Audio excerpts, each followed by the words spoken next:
Vamos abrir em Atos. Nós vamos ler do Atos 18, versículos 1 ao 11. Se bem que hoje, em especial, nós não vamos diretamente entrar no texto, nós queremos trabalhar o contexto dessa passagem, mais especificamente, contexto do capítulo 18 e uma parte do 19. Nós agora vamos estar estudando, pelo menos naquilo que conhecemos como obras ou viagens missionárias de Paulo, as duas cidades mais importantes que Paulo trabalhou. Elas são importantes em função do que elas são, como cidades, em termos geográficos, políticos, econômicos e tudo mais, e elas são importantes, assim, para o nosso estudo, pelo tempo dedicado por Paulo a ela, né? Duas cidades, 4 anos e meio, Paulo passou nas duas cidades. Em nenhuma outra cidade que ele passou e fundou igreja, ele passou tanto tempo. Então, nesse sentido, capítulo 18, capítulo 19, nós queremos entender os motivos que levaram Paulo a devotar tanto tempo a essas cidades e, a partir desses motivos, aprender como nós podemos montar uma estratégia missionária que de verdade possa nos ajudar a ser mais eficazes no que diz respeito à obra missionária. O contexto aqui de Corinto e de Éfeso é muito parecido com aquilo que a gente enfrenta hoje em termos de densidade demográfica. A maneira como a população está distribuída no mundo é muito parecido com aquilo que nós nos deparamos aqui. Então, seria muito bom nós observarmos e aprendermos lições com Paulo, a fim de que nós possamos estar pensando missões de maneira mais coerente. Então, nós temos aqui 18, vamos ler do 1 ao 11.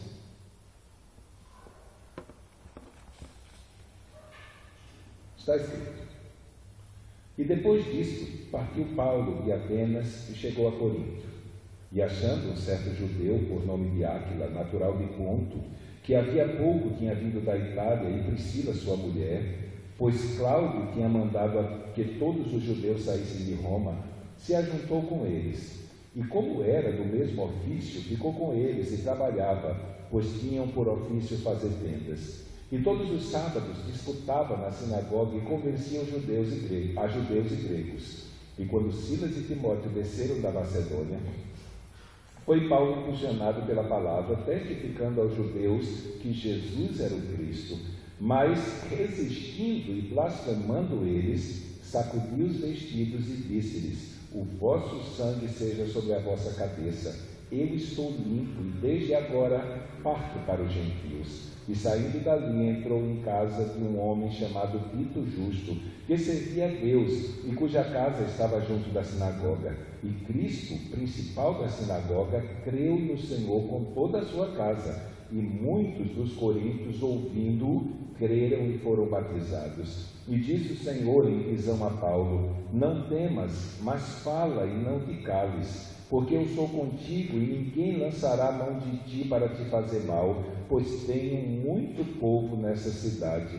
E ficou ali 1 ano e 6 meses, ensinando entre eles a palavra de Deus. Vamos orar, Senhor. Vamos pedir que Deus seja conosco mais uma vez. Pai amado, nós queremos te agradecer pela oportunidade que o Senhor nos dá, semana após semana, de estarmos aqui estudando a Tua Palavra, Senhor, e aprendendo verdades que é usada pelo Teu Santo Espírito para transformar a nossa vida, transformar a nossa mente, ó Deus, e nos guiar, Senhor, ó Deus, em busca da Tua vontade. Por isso que nessa noite não seja diferente, que o Teu Santo Espírito venha nos ajudar, que o Teu Santo Espírito venha nos alcançar nessa noite, venha iluminar o nosso entendimento, a fim de compreendermos mais e mais, Senhor, acerca das verdades contidas nesse texto e mais ainda, a maneira como aplicá-las à nossa vida, a fim de sermos mais efetivos, Senhor, na obra que o Senhor nos comissionou a fazer como crentes, Senhor, como cristãos, como parte do Teu povo, como Tua igreja. Por isso, ser com a minha vida, ser com a vida dos Teus filhos nessa noite, nós te pedimos em nome de Jesus. Amém.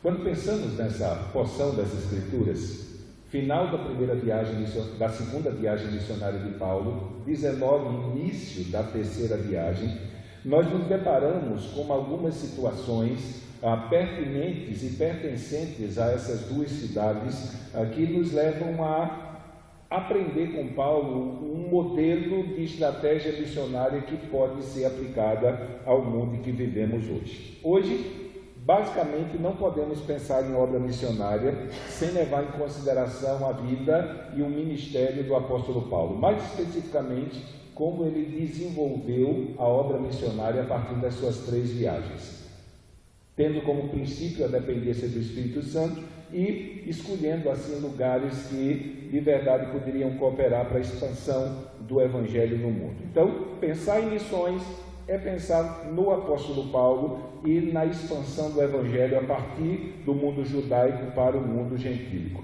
Segundo, no mundo como nós vivemos, em que 85% da população vive em grandes centros, então é necessário que a gente olhe muito para a maneira como Paulo trabalhava, para o seu modelo de evangelização e suas estratégias de alcance. Então, aqui nós temos um modelo que ele se mostra muito pertinente e ele tem sido copiado nos nossos dias. Nós já citamos há algumas semanas atrás nos estudos a maneira como tem sido enfatizado missões para alcançar o mundo hoje. Isso tem tudo a ver com Paulo, a sua tarefa missionária e muito disso a maneira como Paulo trabalhou em Corinto e trabalhou na cidade de Éfeso.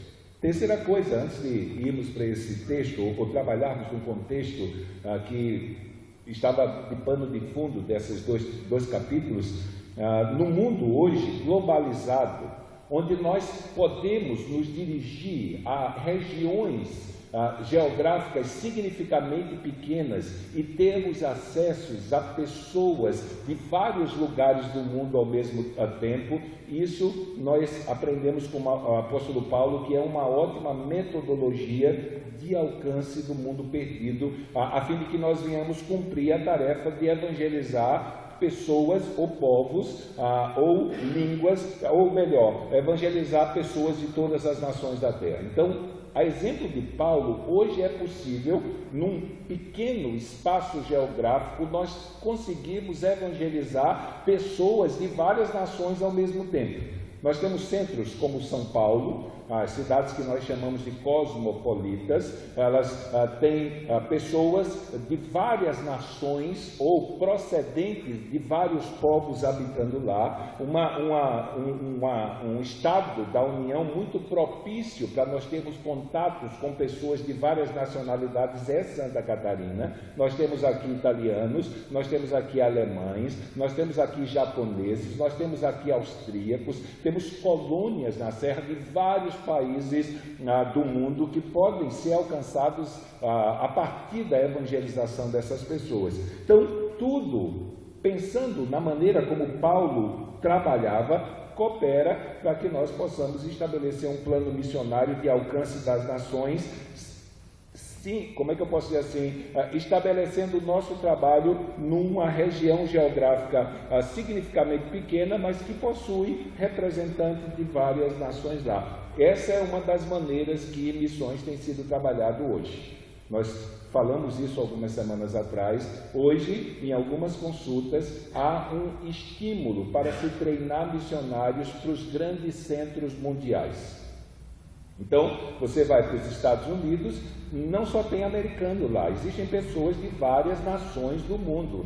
E não há bloqueio para a pregação do Evangelho em termos de evangelização pessoal. Então você pode ir para os Estados Unidos e evangelizar um japonês, um chinês, um coreano, um alemão, até um muçulmano, sem que isso venha trazer algum tipo de retaliação para você. Você pode fazer isso aqui no Brasil. Então existem várias colônias de representantes oriundos de vários países, de várias nações que moram aqui no Brasil, que habitam aqui e que fazem continuamente viagens para os seus países de origem. Se uma pessoa dessa é alcançada com o Evangelho aqui, o Evangelho será levado para outras nações. Então, quando nós estudamos o contexto da carta de Paulo aos Coríntios e da carta de Paulo aos Efésios, nós vemos Paulo tendo como ponto de partida essa realidade de lugares, de localidades onde a partir delas o evangelho poderia se expandir, ser espalhado por várias outras localidades, a partir daqueles que ouviram o evangelho lá e se converteram, e como convertidos, eles espalharam o evangelho para outros lugares. Basta nós lembrarmos de Atos, capítulo 2, depois de todo aquele evento do Pentecostes, Pedro se levanta, prega, e diz que quase 3.000 homens judeus, e não eram só judeus de Jerusalém, mas haviam judeus que vinham de várias partes, e uma dessas partes que os judeus vinham era justamente da cidade de Roma, da capital do Império. Lá na lista de povos que estavam lá, estavam os de Roma. E até hoje nós não sabemos quem foi o instrumento que Deus usou para fundar aquela igreja lá. Não foram os apóstolos. Então, eles escutaram a pregação lá em Pentecostes, eles se converteram lá em Jerusalém, mas quando voltaram para Roma, eles pregaram o evangelho que ouviram lá e Deus salvou pessoas. E uma igreja foi organizada lá. Tanto Pedro como Paulo já tiveram acesso à igreja de Roma como uma igreja organizada, uma igreja forte na região e pregadora do evangelho. Então, nesse sentido, essa realidade de uma obra missionária que em si leva o evangelho para localidades onde a facilidade de espalhá-lo pelo mundo coopera assim. Então Paulo tem essa visão e ele faz isso muito bem. Então Paulo, ele fundou a igreja de Corinto no final da sua segunda viagem missionária. É o registro que nós encontramos no capítulo 18 de Coríntios, mais especificamente 18:11, está lá isso.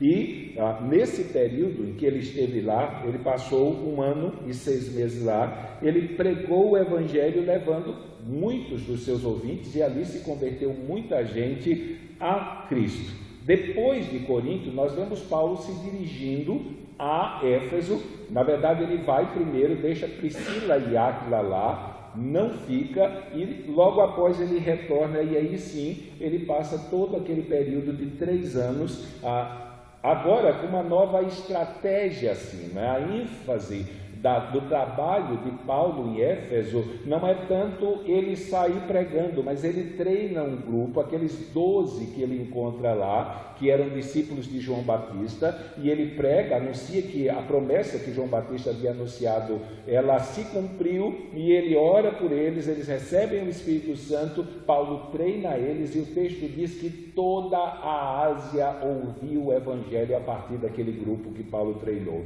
Então, nós já temos uma nova estratégia de Paulo, tendo como princípio o treinamento de missionários, para que esses missionários eles se espalhem pelo mundo, a fim de que o evangelho seja levado a todos os lugares, a todas as nações. Então aqui Paulo sai de Corinto, vai para Éfeso. Nós vemos isso no final do capítulo 18, início do capítulo 19, não antes de Paulo dar uma parada, e depois ele volta e ele continua a sua obra. Paulo, isso nós viemos mostrando aos irmãos desde que nós começamos a estudar as viagens missionárias. Ele fez um caminho inverso de Jesus Cristo. Ou seja, Jesus Cristo, quando ele veio a esse mundo, ele sempre, ou quase sempre, se dirigiu a pequenas cidades. Quando Jesus saía para pregar, ele sempre se dirigia a pequenas cidades. Na verdade, se você for, naquela época, procurar uma cidade como Nazaré, em alguns aspectos você não vai encontrar ela nos mapas daquela época, de tão pequena que era. Cafarnaum e algumas localidades, como o próprio Belém, onde nasceu, era uma cidade insignificante. Então, nesse sentido, Jesus ele exerceu o seu ministério em pequenos centros. Já Paulo não. Paulo já tinha uma preocupação de escolher grandes centros urbanos, e isso é algo que é bem claro assim, e possivelmente Paulo escolhia esses centros a fim de que a partir desses centros ele pudesse, pelos convertidos, alcançar as regiões menores, pela frequência e pelo trânsito de pessoas que haviam nesses centros. Basta a gente notar as cidades que ele visitou nas suas viagens missionárias. Se você tiver o cuidado de ou pegar um atlas bíblico, ou ir lá para o Google e começar a escrever o nome dessas cidades, você vai ver que, à exceção de uma Bereia, que ele não foi porque quis, na verdade ele foi empurrado. A igreja queria protegê-lo da morte e da perseguição, então os irmãos afastaram ele dos grandes centros, levaram ele para uma cidade pequena, mas ainda assim ele pregou o evangelho lá e teve que sair fugido. Não teve jeito. Não deu certo, porque não tem como o evangelho ser pregado como deve ser pregado e isso não causar problemas para o pregador. Infelizmente hoje em dia o conteúdo do evangelho tem sido mudado para agradar o ouvinte, quando na verdade o evangelho ele é anunciado para confrontar o ouvinte e levar o ouvinte ao arrependimento. Então, primeira viagem missionária, Paulo, ele visitou a Salamina e Pafos, lá em Chipre. Depois ele vai para Antioquia da Pisídia, Icônio, Listra, Derbe na Galácia, e daí ele volta, refaz esse trajeto novamente, e a partir de Derbe ele inicia a sua segunda viagem missionária, indo para Filipos, que era a capital da província da Macedônia. Depois de Filipos ele vai para Tessalônica, que era a segunda cidade mais importante.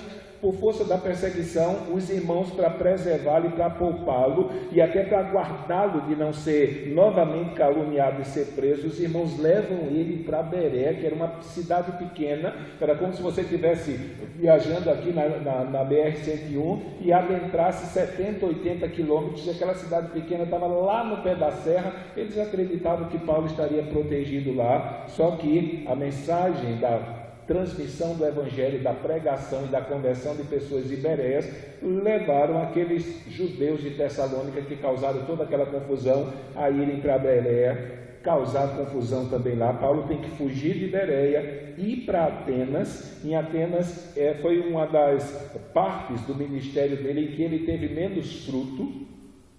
Apesar de ser uma cidade grande, uma cidade populosa, ter todas as oportunidades para se anunciar o evangelho, principalmente por causa da curiosidade do povo em querer saber que nova doutrina era aquela, mas Paulo ele não foi muito frutífero ali. Possivelmente a que teve menos fruto, e nós não temos o relato se ele fez mais alguma coisa, foi Pafos, com a conversão do procônsul Sérgio Paulo, mas a partir dali foi a cidade que Paulo teve menos fruto e teve que correr mais rápido. Então ele foge de Atenas, e de Atenas ele vai para Corinto, na região da Acaia, na província da Acaia. O Império Romano era distribuído dessa maneira, eram 4 províncias. Então Paulo sai da província da Macedônia, cuja capital era Filipos, a cidade mais importante, Tessalônica, e aqui na província de Acaia ele vem para a capital da província, que é Corinto, pregar o evangelho, e nesse sentido uma cidade muito favorável para que o evangelho pregado a todos os povos e nações pudessem ser desenvolvido. Na terceira viagem, maior parte dela nós vamos ver Paulo centralizado na cidade de Éfeso. 3 anos ele passa lá, mas o trabalho de Paulo em 3 anos de Éfeso fez com que toda a Ásia tivesse conhecimento do evangelho por aqueles que eles estavam discipulando. Howard Marshall, que é um comentarista do Novo Testamento, ele vai dizer que Corinto e Éfeso foram as 2 cidades mais importantes que Paulo visitou no decurso da sua obra missionária. Corinto era um grande centro comercial, um mercado de fama mundial que controlava o comércio em todas as direções, não apenas norte e sul por terra, mas também leste e oeste por mar. Então, a cidade de Corinto ficava numa posição estratégica. Para facilitar toda essa rota comercial que havia, na verdade as 2 cidades mais comerciais que haviam eram justamente Corinto e Éfeso. Para facilitar essas rotas comerciais, a cidade de Corinto ela possuía 2 portos. Uma cidade com um porto já tinha movimento naquela época, ela já se tornava importante, mas a cidade de Corinto, ela tinha 2 portos, e como consequência desses portos, ela se tornou uma cidade que era constantemente visitada por navegadores e por mercadores, por pessoas que faziam comércio se utilizando da navegação. Então, Éfeso também era famosa pelo comércio dela. Nesse sentido, o título que era dado a Éfeso em termos comerciais é que Éfeso era conhecida como o mercado da Ásia. Era a cidade onde você poderia comprar coisas. Mas o maior carro-chefe de trânsito de pessoas em Éfeso era justamente o carro-chefe religioso.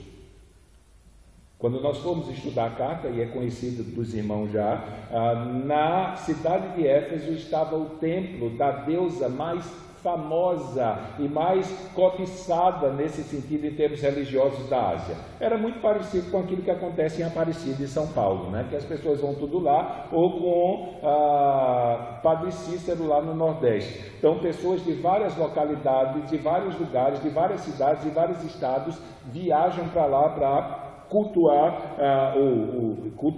a Diana dos Efésios, e nesse sentido, Paulo, ele encontra naquela cidade um ótimo lugar para evangelizar pessoas de todas as nações e expandir o conhecimento do Evangelho. Basta dizer que o templo de Diana dos Efésios era uma das 7 maravilhas do mundo da época. Então não apenas vinham religiosos para lá, iam também turistas para conhecer o templo de tão bonito que ele era. Muito parecido com aquilo que o povo está fazendo com o templo de Salomão pagão lá em São Paulo, né?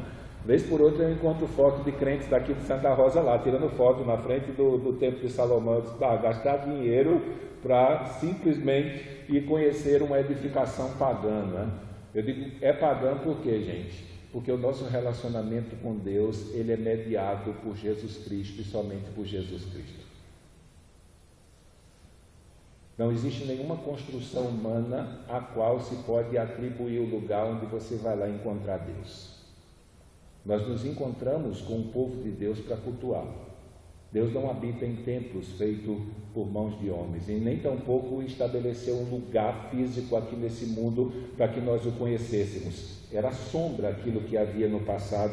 Então, se atribuía um lugar terreno, um lugar onde você vai lá encontrar Deus, porque Deus estabeleceu aquele lugar para que você encontre com Ele, é simplesmente rejeitar toda a obra de salvação e de reconciliação feita por Cristo, para que a igreja dele, o verdadeiro templo do Espírito Santo, pudesse ser trazida aos pés do Senhor. Então, nesse sentido, era uma maravilha a construção, era uma obra de arte, e não apenas religiosos, mas pessoas de todos os lugares vinham para Coríntio para conhecer aquela mega construção. Então essas duas cidades eram absolutamente estratégicas para a maneira como Paulo via a obra missionária. Então Paulo tinha olhos abertos para essa realidade, ele queria que o Evangelho fosse espalhado. Então grandes cidades se tornavam lugares propícios para que o Evangelho pudesse ser espalhado para todas as nações.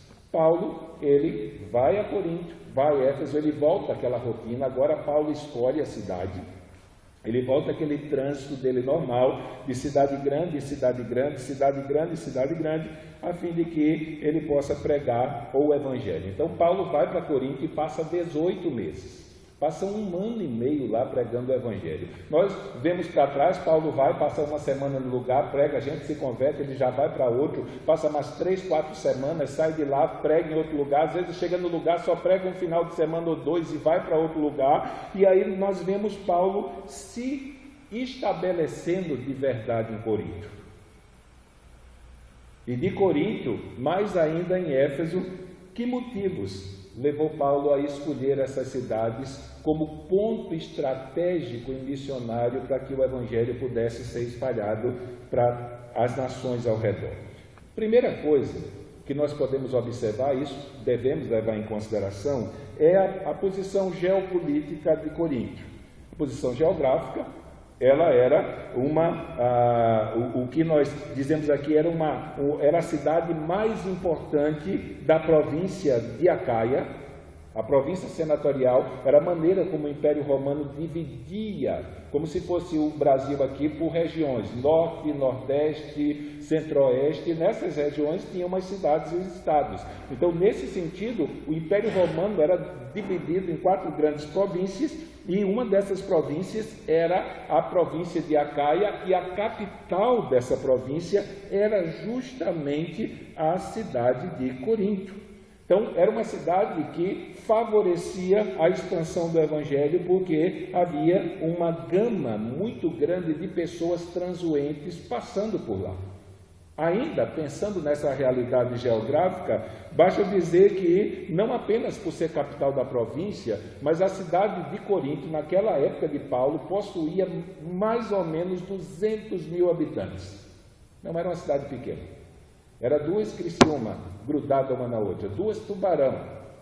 Era metade de uma Florianópolis. Então, era 4 torres, grudadas uma na outra. Então, se para nós hoje, uma cidade de 200 mil habitantes, já nos estimula a acreditar que a pregação do Evangelho lá vale a pena, imagine naquela época.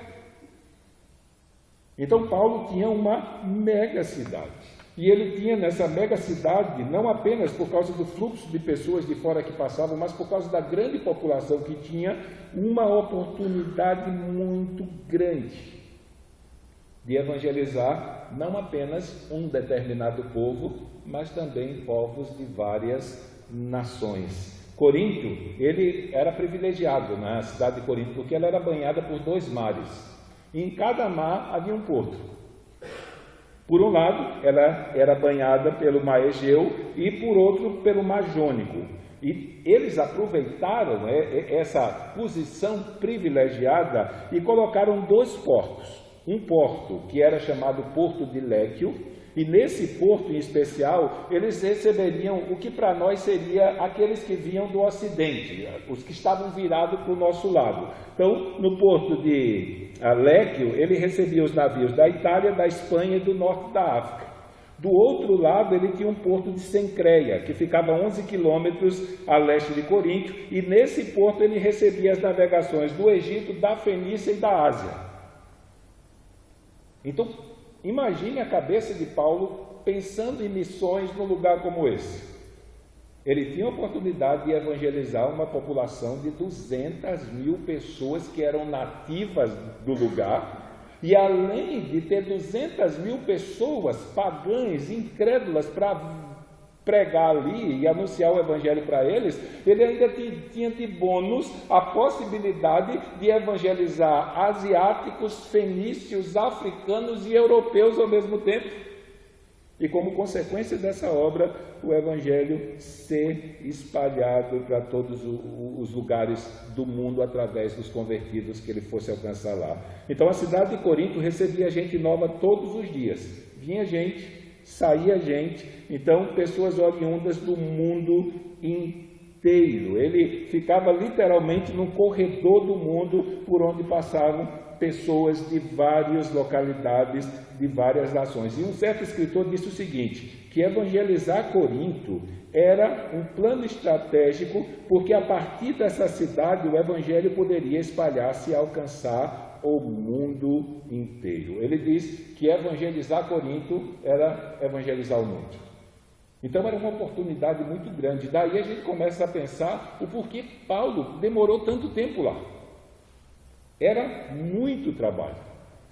Era muita gente e muita oportunidade para simplesmente se chegar lá, fazer 1, 2, 3 pregações e ir embora. Então aqui nós temos a localização geográfica, que era um fator importantíssimo para que Paulo permanecesse muito tempo lá, e esse fluxo de pessoas que vinha de um lugar para o outro, a fim de que eles pudessem participar daquele ambiente comercial. Nós também vemos em Corinto uma razão cultural para que Paulo permanecesse ali. Era uma oportunidade. Quando ele esteve em Atenas, as pessoas se preocupavam em debater novos assuntos. O pensamento filosófico era o centro, principalmente porque Atenas era a maior cidade universitária do Império. A outra era Antioquia, mas Atenas era maior. E aí eles se preocupavam em produzir conhecimento lá. Tanto que as pessoas não se preocupavam em outra coisa a não ser em discutir novas ideias. Eles não faziam nada. Nós vimos isso a semana passada. A cidade de Corinto era envolvida com a questão filosófica, mas era o contrário. Eles lá em Corinto não estavam preocupados em discutir ideias. Eles estavam preocupados em ouvir ideias. Então, enquanto hoje nós nos preocupamos, se a gente saísse perguntando para cada irmão, qual é o seu hobby, qual é o seu lazer preferido? Alguns iam dizer, eu gosto de passear no shopping, para o cinema. Outros iam dizer, eu gosto de jogar futebol. Outros iam dizer, eu gosto de andar a cavalo, de moto, fazer trilha. Hoje nós dizemos que temos uma série de coisas que constituem os nossos hobbies, os nossos momentos de lazer. Só que em Corinto, o hobby, ou o lazer principal da população era ficar ouvindo aquilo que os filósofos haviam produzido quando discutiam os novos conhecimentos. Então Paulo chega lá com uma nova mensagem. E isso facilitou muito a pregação do Evangelho lá. Por outro problema, trouxe um problema sério para a igreja. O culto à personalidade. A admiração excessiva e idólatra por pregadores. Esse problema a igreja de Corinto sofreu por força da influência cultural. Então o que eles gostavam é de chegar na praça pública e ficar escolhendo qual era o melhor orador, qual era aquele pregador de novos ensinamentos que parecia transmitir mais conhecimento e mais sabedoria e que tivesse uma capacidade de oratória que convencesse, impactasse ele. E aí, se eles gostassem do pregador, eles se tornavam seguidores dele. Daí, quando a gente chega aqui em Corinto, mesmo Paulo tendo passado 1 ano e 8 meses lá, os coríntios não gostavam muito de Paulo como pregador. E ele vai deixar isso claro nas cartas. Mas uma coisa Deus fez, quando Paulo saiu de lá, Deus coloca lá um tal de Apolos, que o texto vai dizer que era poderoso em palavras. E ele convencia, usando o Antigo Testamento, os judeus de que Jesus era de verdade o Cristo. Consequência disso, quando os crentes se converteram, sem se libertar desse traço cultural, a igreja ficou dividida. Uns dizendo que era de Paulo, outros dizendo que era de Apolo, outros dizendo que era de Pedro, e os outros dizendo que era de Jesus Cristo, se bem que era um Jesus Cristo falso, não era o Jesus Cristo bíblico. Mas para pontapé inicial, para abertura, a fim de que a pregação do Evangelho pudesse se expandir na cidade de Corinto, então esse traço cultural deles gostarem de escutar aqueles oradores que se colocavam em praça pública para falar, isso ajudou Paulo, no que diz respeito ao alcance dos gentios, a pregar o Evangelho. Então, nesse sentido, esse traço aqui cultural, em que eles simplesmente gostavam de ouvir pessoas, essa oportunidade favoreceu muito a pregação do Evangelho em Corinto. Então, Paulo chega lá, existia uma série de circunstâncias que viabilizavam a expansão do Evangelho e a pregação do Evangelho, se bem que depois que o Evangelho foi pregado, aqueles que tinham seu coração endurecido simplesmente se voltaram contra Paulo e trouxeram problema novamente. Então aqui nós temos a realidade cultural que ajudava a pregação do Evangelho. Tinha a questão do comércio também, isso favorecia muito. Era uma cidade, como nós vimos anteriormente, privilegiada, uma cidade marítima, com 2 portos que eram prestigiados assim pela rota comercial. Pessoas de vários lugares do mundo vinham até Corinto e comercializavam aquilo que traziam para lá, e isso era bem importante. A gente poderia dizer que em Corinto, pelo menos no mercado da cidade, você encontrava algo parecido com o que você vê no Paraguai, ou na 25 de março, ou no Brás, em São Paulo. Então, você queria comprar produtos importados, então poderia ir lá para Corinto, para a feira, e você iria ter produtos importados de todos os lugares, você iria achar lá na feira. A gente pensa que isso é uma coisa moderna, né? Só muda o instrumento, não tinha aparelho eletrônico naquela época, mas se você quisesse ter a oportunidade de comprar coisas de vários lugares do mundo no mesmo lugar, você ia para o comércio, ia para a praça comercial, para o mercado lá de Corinto. Então, essa oportunidade de comprar objetos de vários lugares fazia com que, além dos que vinham vender as mercadorias, ainda vinham pessoas de vários lugares, aumentando em muito a população e a oportunidade de Paulo de pregar o Evangelho. Além do fator comercial, no aspecto cultural, nós tínhamos em Corinto também uma tradição esportiva. Havia um evento naquela época, não era a Olimpíada, não é? Os Jogos Olímpicos que eram feitos em Atenas, os jogos mais importantes que haviam eram de Atenas, mas o segundo mais importante era feito em Corinto, que era os Jogos Ístimos, que era uma competição dedicada ao Poseidon, que era aquele deus grego que reinava sobre o mar. Então, de 2 em 2 anos, esse evento era realizado lá, e além dos que vinham comprar e vender coisas lá, ainda vinham esportistas, mais especificamente pessoas mais jovens, que vinham competir lá.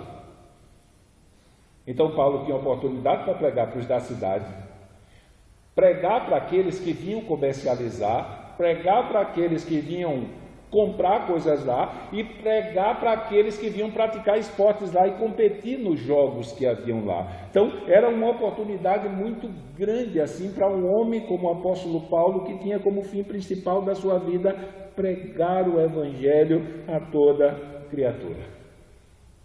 Então, quando nós nos deparamos com uma cidade dessa, principalmente porque essa pergunta surge: pastor, nas outras cidades, Paulo quase que passou corrido, pregava o Evangelho, se convertia a gente, ele montava uma igrejinha e se mandava.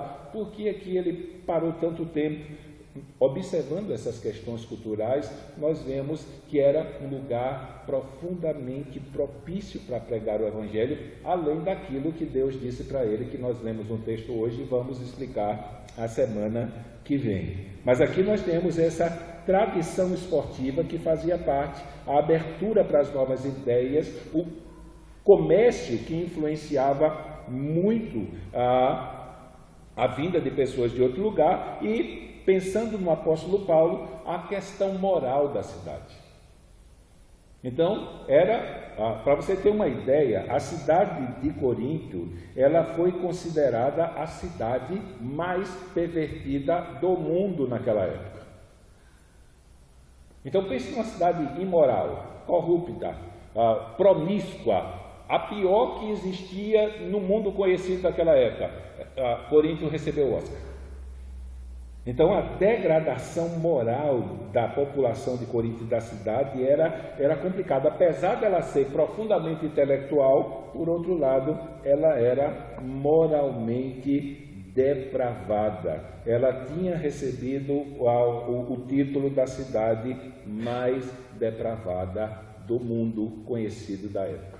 Para você ter uma ideia, a gente já explicou isso quando deu a carta aos Coríntios, foi cunhado uma palavra para, como é que eu posso dizer assim, quando uma pessoa era depravada moralmente, como essa pessoa era chamada? Então criaram uma palavra para identificá-la, era uma pessoa coríntia. Então se alguém dissesse, ali vai uma coríntia, então ele estava dizendo que aquela pessoa era uma pessoa absurdamente depravada. E aí, quando nós pensamos nessa degradação moral da cidade de Corinto, nós podemos dar algumas razões para a cidade haver recebido esse título, pelo menos 2. E aí nós vamos ver isso à medida que nós fomos expondo o capítulo 18. Primeiro problema que identificava a imoralidade da cidade era a questão da prostituição. Então, a prostituição em Corinto tinha caráter espiritual. Para nós, tem caráter de perversidade, de desobediência aos mandamentos de Deus, mas a prostituição em Corinto foi vestida de uma capa de espiritualidade e era tido como algo benéfico e bom. Então, nesse sentido, quando você pensava em Corinto, em religião, a religião se confundia diretamente com a prática sexual. Então, prostituição tinha a ver com religião e religião a ver com culto à divindade.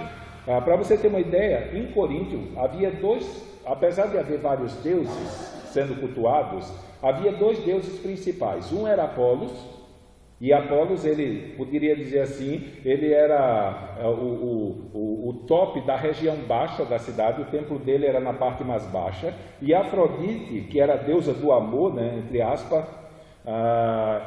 o templo dela era construído na Acrópole, que era a parte de cima da cidade. Ela era adorada, e em seu templo, sede lá na parte mais alta da cidade, o termo usado é esse na época, que Apolo dominava a parte baixa, parece negócio de tráfico de droga, né?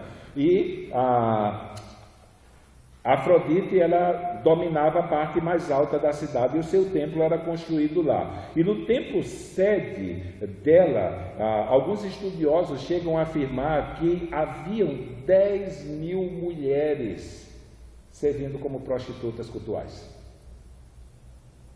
Não era uma casinha da luz vermelha.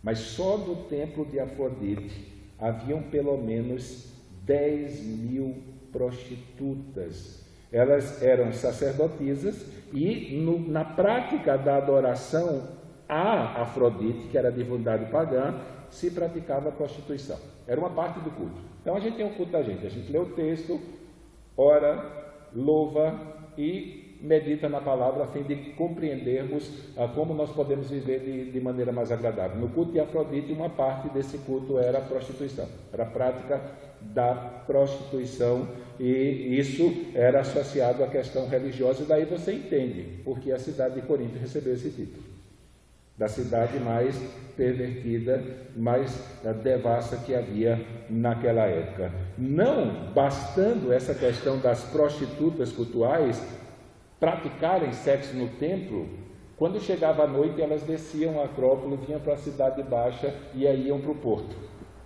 E iam praticar prostituição com os marinheiros que chegavam no navio e com os turistas que estavam passeando na cidade.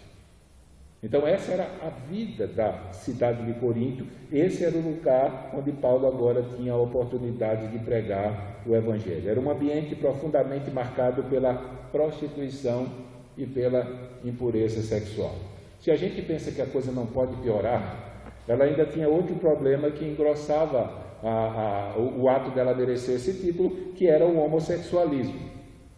Então, em Corinto, por força do culto a Apolo, que era o deus que representava a beleza do corpo masculino, né? Então, por força do culto a Apolo, havia diretamente um estímulo à juventude, não apenas de Corinto, mas de todos aqueles que vinham para cultuar lá, a se entregar ao homossexualismo. Então havia um estímulo, havia um incentivo a que os jovens homens praticassem a homossexualidade, e nesse sentido alguns chegam a dizer que a cidade de Corinto era o centro homossexual da época. E Paulo estava lá. Imagine, se diz que Paulo escreveu a carta aos romanos lá da cidade de Corinto. E nesse sentido, gente, a homossexualidade e a perversão não era praticada a portas fechadas, não. A prática era, infelizmente, muito exposta. Então você imagina Paulo escrevendo Romanos capítulo 1, 24 e 28, depois de ter acordado, aberto a janela do lugar que ele estava hospedado, olhado para a rua e vendo a prática homossexual a céu aberto. E Paulo escrever aquilo que escreveu. Procurar um pecado de depravação física que pudesse levar as pessoas a compreender o desprezo e o descaso e a ira de Deus para com seus praticantes. Ele escolhe o homossexualismo feminino e masculino, o lesbianismo e a homossexualidade. Então é provável que Paulo tenha escrito a carta dele quando estava lá na cidade de Corinto, ao se deparar com esse tipo de prática. E uma das coisas que nós vemos na própria carta de Corinto, no capítulo 6, é que muitos dos irmãos da igreja que haviam se convertido, eles praticavam o homossexualismo dessa maneira. Eu queria que alguém abrisse 1 Coríntios capítulo 6, verso 9, só para a gente ler. Então Paulo, ele se deparou com isso. tanto com a prostituição como com a prática da homossexualidade. Como consequência dessa exposição, ele escreveu a carta aos Romanos dizendo que aquilo ali era um ato de rebelião contra o Criador e era uma expressão de uma vida que estava sob a maldição de Deus aqui nesse mundo, experimentando sobre si a escravidão mais densa do pecado sobre a sua vida. Mas muitos desses se converteram. Às vezes, quando a gente toca nesse assunto da necessidade de um homossexual se converter e deixar o homossexualismo, porque a ênfase hoje é as igrejas inclusivas, né? Que não são igrejas coisas nenhuma, né? Que aceitam eles do jeito que são e diz que Deus aceita eles do jeito que são e deixa eles ficar do jeito que são. Mas isso não é o que Paulo diz aqui. Alguém que achou 6:9? Leia.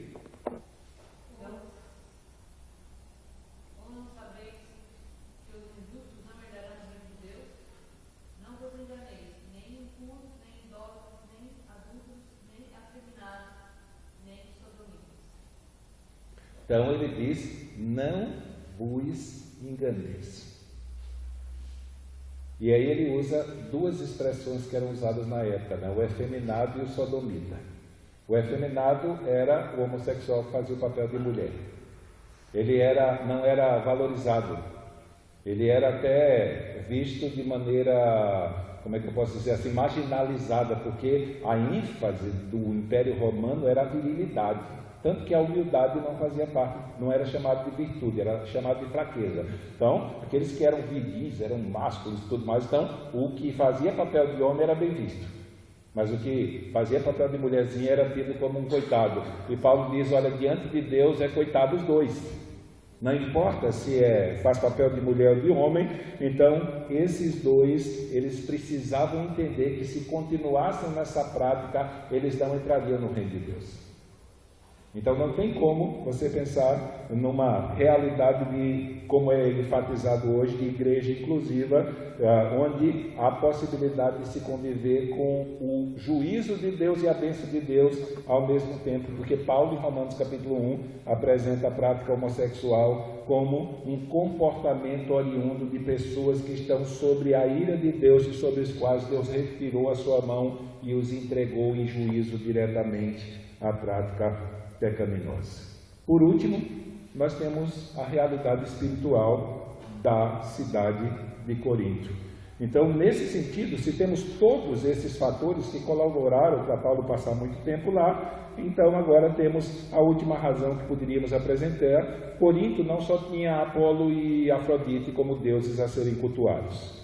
Até hoje, na pesquisa, se você vai na cidade de Corinto, as pessoas que já foram dizem que é comum você achar ainda hoje na cidade de Corinto estátuas de vários deuses que eram cultuados no Império Romano naquela época, mais especificamente deuses gregos, a imagem de semelhança de homens. Então é comum você encontrar naquela cidade uma diversidade de deuses, além muito parecido com aquilo que foi encontrado em Atenas, que Paulo se utilizou do Deus desconhecido para pregar o Evangelho. Então, quando Paulo se depara com toda essa situação de favorecimento para que o Evangelho fosse pregado não apenas para uma população local, mas para pessoas de várias nações, tanto no que diz respeito ao fator comercial, como no que diz respeito ao fator cultural, quando Paulo se depara com essa imagem de depravação e imoralidade, isso expressava muito bem uma cidade, pelo que ele diz em Romanos do 18, do 22 ao 32, que expressava muito bem a realidade de vidas que estavam sobre a ira do Criador de maneira mais intensa. Quando Paulo se depara com uma população que, ao invés de buscar ao Criador, estava cultuando uma quantidade muito grande de deuses falsos, de deuses estranhos, que eram produtos nada mais nada menos do que da imaginação pervertida dos homens, e ele vai dizer isso em Romanos: pensando-se sábios, tornaram-se loucos e mudaram a glória do Deus incorruptível à imagem de homens e répteis. Então ele tinha como referência esses cultos, por isso que alguns estudiosos acreditam mesmo que ele escreveu de Corinto, porque isso era um retrato da cidade de Corinto. Então, tinham pessoas que estavam caminhando para a perversão por causa da idolatria, pessoas que estavam caminhando para a perversão por causa da imoralidade, pessoas que estavam caminhando para a perdição por causa do apego exagerado às coisas dessa vida. E aí Paulo simplesmente, diante de todo esse contexto, diante de todos esses favorecimentos, e que expressavam não apenas uma porta aberta, mas uma necessidade do Evangelho, que Paulo simplesmente finca sua tenda lá em Corinto e fica lá por um período muito grande de tempo. Uma coisa que nos chama a atenção é que, basicamente, nos parece que Paulo gastou esse tempo todo evangelizando. Ele diretamente não se preocupou em fazer o que ele fez em outros lugares, ele discipular as pessoas depois que haverem se convertido e passar um tempo ensinando elas questões mais profundas da palavra de Deus. Porque quando ele sai daqui de Corinto e ele vai para Éfeso, de Éfeso ele escreve a sua primeira carta aos Coríntios. E ele vai dizer que ele gostaria, no capítulo 3, verso 1, de falar a eles como a espirituais, mas ele não pode, porque eles são carnais. E ele vai dizer: com leite eu criei vocês, e não com alimento sólido. Então, boa parte da deficiência de Corinto, no que diz respeito à sua compreensão da realidade da obra santificadora, devia-se à falta de conhecimento mais profundo acerca de alguns pontos das Escrituras. E aí os irmãos mandam perguntar a Paulo o que fazer, e Paulo, na carta, ele responde e dá orientações de como eles poderiam lidar com essas realidades que haviam surgido dentro da igreja, a fim de que as coisas fossem consertadas. Mas era muita oportunidade para anunciar o Evangelho, e Paulo aproveitou essas oportunidades muito bem, até que ele teve que sair novamente, porque os judeus armaram uma confusão muito grande. Isso a gente vai ver daqui a 15 dias, mas basicamente, antes de falarmos dessa cidade, da obra que Paulo fez lá, é necessário que você tenha isso em mente. E aí você vai olhar para a carta, ler a carta de Corinto com isso em mente, você já tem uma maneira mais clara de compreendê-la, e nós vamos estudar, a partir da semana que vem, versículo por versículo, essa obra maravilhosa que em 1 ano e meio Paulo realizou naquela cidade, e Deus vem mais uma vez, sanciona e abençoa. Paulo, apesar da dificuldade, tinha um conforto, a palavra que Deus dirigiu para ele: ninguém vai tocar em você aqui, pode ficar tranquilo. Isso precisava ser feito, né? Porque Paulo tinha vindo fugido de Atenas, já vinha vindo fugido de Tessalônica, já vinha vindo fugido de Filipos, e aí Deus chega para ele e diz: olha, pode ficar tranquilo aí, porque ninguém vai lhe pegar. Eu tenho muito povo, pode pregar, não tenha medo da ameaça dos judeus, não, que eles fizeram, pode pregar. E Paulo fez isso muito bem, e uma igreja, uma luz começou a brilhar na cidade mais pervertida e mais imoral do Império Romano, ou pelo título que ela recebeu do mundo conhecido. Então Paulo, ele vai anunciar o Evangelho lá, e Deus vai abençoar a pregação do Evangelho. Por isso vamos orar. Semana que vem nós vamos começar a expor o texto a partir do 18:1, e vamos ver como Paulo conduziu essa obra dele lá, a fim de que nós aprendamos como, dentro de um contexto como o nosso, e dentro desse contexto tão comum nos nossos dias, pregarmos o Evangelho. E só abrindo um parêntese aqui, quando nós vamos para consultas missionárias, algum tempo atrás eu estive respondendo um post que foi feito, de uma pessoa que estava indignado quando viu a estatística de distribuição de missionários no mundo. Não é diferente. Hoje, 85% dos missionários estão nos grandes centros.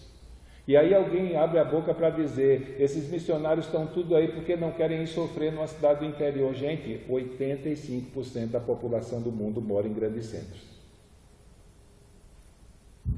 A expansão missionária está acompanhando isso. Tem cidades mais distantes, tem lugares que estão sendo missionados pelos interiores, tem. Mas o padrão de distribuição de missionários no mundo é o mesmo que a densidade. 85% da população está nos grandes centros 85% dos missionários estão lá. Então, isso faz parte da maneira como o nosso mundo, em termos habitável, tem sido distribuído na nossa era. Estudar Paulo em Corinto e em Efésios vai nos ajudar a não tecer essas críticas. Sabemos que tem pessoas que não têm disposição mesmo de ir, mas em termos populacionais, a distribuição de missionários do mundo está acompanhando a densidade demográfica e isso faz parte da obra que Deus está fazendo. Então vamos lá. Pai amado, nós queremos colocar a nossa vida diante de Ti e queremos Te agradecer, Senhor, porque a partir da Tua palavra, dia a dia, Senhor, ó Deus, a nossa mente, Senhor, ó Deus, vai fazendo com que os horizontes se expandam mais e aprender, Senhor, missões com o apóstolo Paulo é uma coisa maravilhosa, Senhor. Apesar de estarmos numa cidade pequena, Senhor, do interior, ó Deus, mas pensando em expandir, ó Deus, é necessário que nós levemos em consideração essa realidade, Senhor, e a oportunidade que nós temos, Senhor, de estabelecer trabalhos em lugares onde pessoas de vários povos, Senhor, possam ser alcançados. Por isso, que o Senhor venha nos ajudar, Senhor, a fixar essas verdades no nosso coração, Senhor. Temos uma semana para expor o texto, que aquilo que falamos hoje, ó Deus, não se perca, Senhor, mas que ao analisarmos, Senhor, a passagem do apóstolo Paulo, tanto em Corinto como em Éfeso, ó Deus, nossa visão missionária possa se expandir, Senhor, e que nós venhamos ter uma compreensão mais ampla de como o Senhor tem movido, Senhor, a Tua igreja pelo Espírito Santo, a fim de que o Evangelho seja pregado a todas as nações. Por isso, não apenas, Senhor, venhamos ter conhecimento, mas que de verdade o Senhor possa nos convencer dessa necessidade, Senhor. Se não formos, Senhor, para outro lugar, mas temos a nossa cidade, Senhor, e temos uma população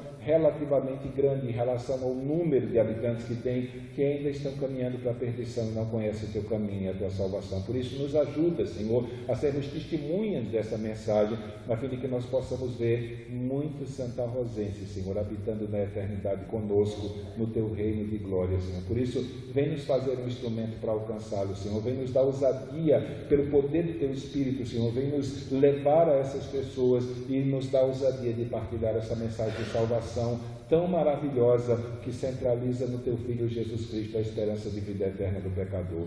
Vem nos fazer transmitir essa mensagem com ousadia, Senhor, com intrepidez, de maneira contínua, Senhor. Nós pedimos isso.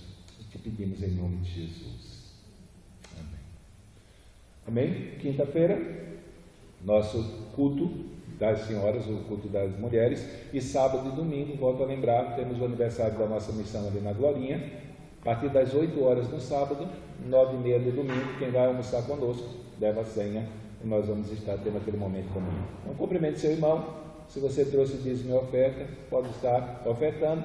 E se você quiser ajudar na necessidade daquela nossa irmã, então esteja procurando Ana agora no final do culto e dizendo como você pode fazer isso.